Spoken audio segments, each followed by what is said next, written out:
Hi friends, my name is Naina Gupta and इस अगस्त मेरा exam hopefully clear हो गया है सीएस प्रोफेशनल का।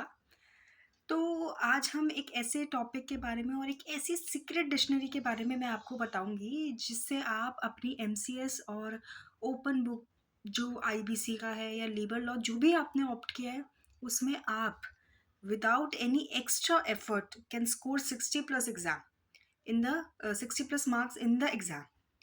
तो ये डिक्शनरी मैंने तकरीबन तकरीबन 1 साल से, क्योंकि मेरा लास्ट टू लास्ट अटेम्प्ट नहीं निकला था, जो कि मेरा थर्ड वाला ही था, बट होपफुल इस बार क्लियर हो गया है, तो मैंने सोचा कि क्यों ना ये ट्रिप और ये ट्रिक आपके साथ शेयर की जाए। तो जैसे कि मैंने अपने लिंक्डइन पोस्ट में भी मैंने डाला था कि मैं एक सीक्रेट डिक्शनरी आपको बताऊंगी। ये डिक्शनरी आपकी मैक्स टू मैक्स आपके 10 डेज लेगी बनने में, but it will help you a lot. मैंने जो बनाई थी वो मैंने अपनी किसी को दे दी है, तो इसलिए मैंने आपके लिए एक सैम्पल डिक्शनरी तैयार की है। तो इस डिक्शनरी में सबसे पहले तो आपको 3 कलर के पेन चाहिए, red, blue and I think black, blue and red. Black is for the heading, red is for the addition like amendments जो आती हैं आपकी, and blue for the normal जो आपकी बुक आती है आपके पास में, उसमें जितने भी केस लॉज होते हैं उनकी हेडिंग लिखने के लिए। तो ये 3 पेन की ट्रिक आप फॉलो कीजिए, आपको कभी भी कोई दिक्कत नहीं होगी, और मैं बताऊंगी कि आप इस डिक्शनरी के थ्रू कैसे मैपिंग कर सकते हैं। बहुत इजीली कम चीज़ें आपको कैरी करनी पड़ेंगी।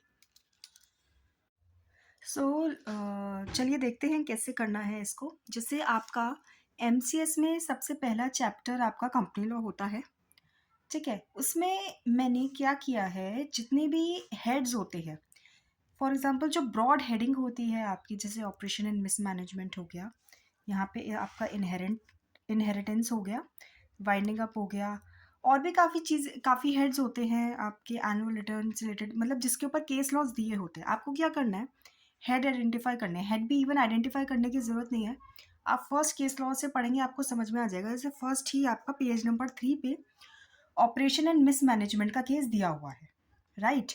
तो मैंने सिर्फ इसका हेड ही उतारा है, ऑपरेशन मिसमैनेजमेंट, और मैंने पेज नंबर लिखा है कि ऑपरेशन और मिसमैनेजमेंट से रिलेटेड केस लॉ कौन से पेज नंबर में मेंशन है। तो ये पेज नंबर 3 पे मेंशन है, राइट। जिसमें आपका removal of chairman hash minority group, ये आपको कीवर्ड्स इस तरह से लिखने हैं यहाँ पे, राइट। जैसे फिर आपका ऑपरेशन मिसमैनेजमेंट से रिलेटेड आपका एक केस लॉ पेज नंबर 10 पे है, जिसमें फॉरेंसिक ऑडिट की बात की गई है, राइट। और उसके बाद में फॉर एग्जांपल ये जो मैंने लिखा है 2A, ये आपका अमेंडमेंट्स जो आते हैं, इंस्टीट्यूट जो अमेंडमेंट सप्लीमेंट्स इशू करता है, अगर उसमें ऑपरेशन और मैनेजमेंट से रिलेटेड कोई केस लॉ में कोई अमेंडमेंट या कोई एडिशन डालता है इंस्टीट्यूट, तो आप यहाँ पे इसको ऐसे करके लिख सकते हैं, इसका हेडिंग लिख सकते हैं, पूरा का पूरा होता है। हेडिंग वही होता है जो बोल्ड में होता है और जो इंस्टीट्यूट डालता है आपका, राइट। उसके बाद जैसे नेक्स्ट हेडिंग आ गई आपकी इनहेरिटेंस। अब इनहेरिटेंस से रिलेटेड पेज नंबर 23 पे है, dispute of inheritance is civil dispute. तो क्वेश्चन आपको सीधा सीधा ही बनकर आता है कि बताइए, आपको थोड़ा बहुत केस दे देगा वो, राइट। केस लॉ के लिए आपको मतलब जो लिखना है वहाँ पे आप शुभम सर की बुक यूज़ कर सकते हैं।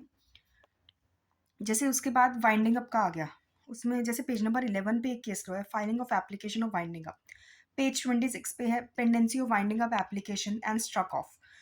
तो तो आपको क्या होगा, एंड में आप ये जगह छोड़ दीजिएगा कि आगे आपको लिखना है, आपको मान लो और केस लॉज यहाँ पे लिखना है, तो आप इतनी जगह छोड़िए। इसमें मैंने एक सैम्पल डिक्शनरी तैयार की है, मेरी वाली आप नहीं देख पाओगे बिकॉज इट्स बहुत ही बैड कंडीशन में, हर जगह से हाईलाइटिंग हुई हुई है, जैसे फॉरेंसिक ऑडिट है, और पिंक ब्लू से हाईलाइटिंग कर रखी है, तो उसमें समझ में भी नहीं आएगा कुछ भी आपको, राइट। अब जैसे वाइंडिंग अप है, अब जैसे नेक्स्ट देखते हैं सिक्योरिटीज़ लॉ।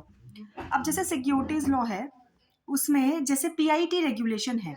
अब सेबी पीआईटी रेगुलेशन के अंदर, sorry for the interruption in the background, SEBI PIT regulation में फॉर एग्जांपल पेज 57 पे व्हाट्सएप मैसेज से रिलेटेड है कोई केस लॉ, तो वहाँ पे सीधा सीधा आपको व्हाट्सएप मैसेज या टेलीग्राम मैसेज या ऐसा कुछ कीवर्ड वो ज़रूर देगा, और आप जब इस डिक्शनरी को 10 से 15 बार देखेंगे, पीछे पलट पलट के आपको याद हो जाएगा।